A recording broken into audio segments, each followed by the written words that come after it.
খুলনা থেকে সরাসরি যোগ দিচ্ছেন সহকর্মী তানজিম আহমেদ। তানজিম,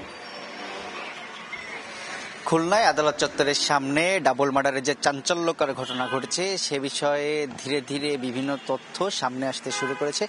এ পর্যন্ত আমরা যতটুকু জানতে পেরেছি, দুটি শীর্ষ সন্ত্রাসী গ্রুপের মধ্যে আধিপত্য সহ বিভিন্ন বিষয়ে যে দ্বন্দ্ব, তার জেরেই আসলে আজকের এই হত্যাকাণ্ড। এবং ঠিক আদালত চত্বরের এই যে জায়গাটিতে আমরা রয়েছি, একটি অস্ত্র মামলায় মহানগর ও যে দায়রা জজ আদালতে হাজিরা দিতে এসেছিলেন নিহতের হত্যাকাণ্ডের শিকার হয়েছেন যে রাজন ও হাসিব। তারা আসার পরে আসলে হাজিরা শেষে যখন তারা বের হয়ে এই আদালতের গেটটি থেকে বের হয়ে এখানে আসেন, এরপরে আগে থেকে 5-6 জনের একটি দল যারা উৎপেতে ছিল তারা আসলে তাদের উপর হামলা করে।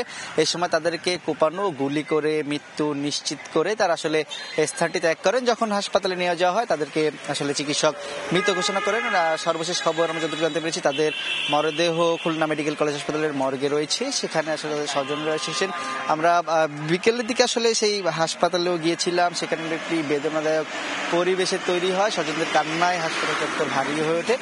এবং এর ফলে কিন্তু আসলে আইন শৃঙ্খলা রক্ষাকারী বাহিনীর সাথে আমরা কথা বলেছি, তারা ইতিমধ্যে এই বিষয়ে যেসব আলামত এখানে ছিল সেগুলো সংগ্রহ করেছেন এবং পাশাপাশি তদন্ত শুরু হয়েছে যারা জড়িত তাদের ধরতে। বিশেষ করে যেহেতু এখানে বিভিন্ন সিসি ক্যামেরা পর্যালোচনা করা হচ্ছে, একই সাথে মোবাইলের যে ফুটেজগুলো আসলে পাওয়া গেছে সেখানে দেখা গেছে যারা কুপিয়েছে এবং গুলি করেছে এবং দৌড়ে তারা পালিয়ে যাচ্ছে। তো সেই বিষয়গুলো সামনে রেখে আসলে একাধিক দল, আসলে পুলিশ সহ বিভিন্ন গোয়েন্দা সংস্থা তারা পর্যবেক্ষণ করছেন। একটু এখানে আইন শৃঙ্খলা রক্ষাকারী বাহিনীর সদস্যরাও রয়েছেন। একই সাথে আমরা যে ক্রাইম সিন যে জায়গাটি ছিল সেই জায়গার পাশ থেকে যারাই যাচ্ছেন নগরবাসী সহ পথচারী যাতায়াতকারীরা, তারা একটু থমকে দাঁড়াচ্ছেন এবং তাকিয়ে দেখছেন।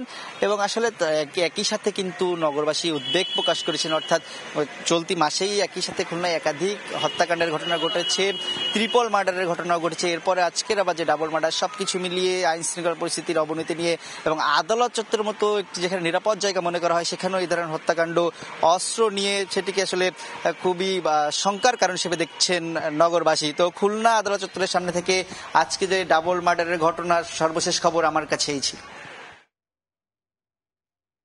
সরাসরি যুক্ত ছিলাম খুলনায়।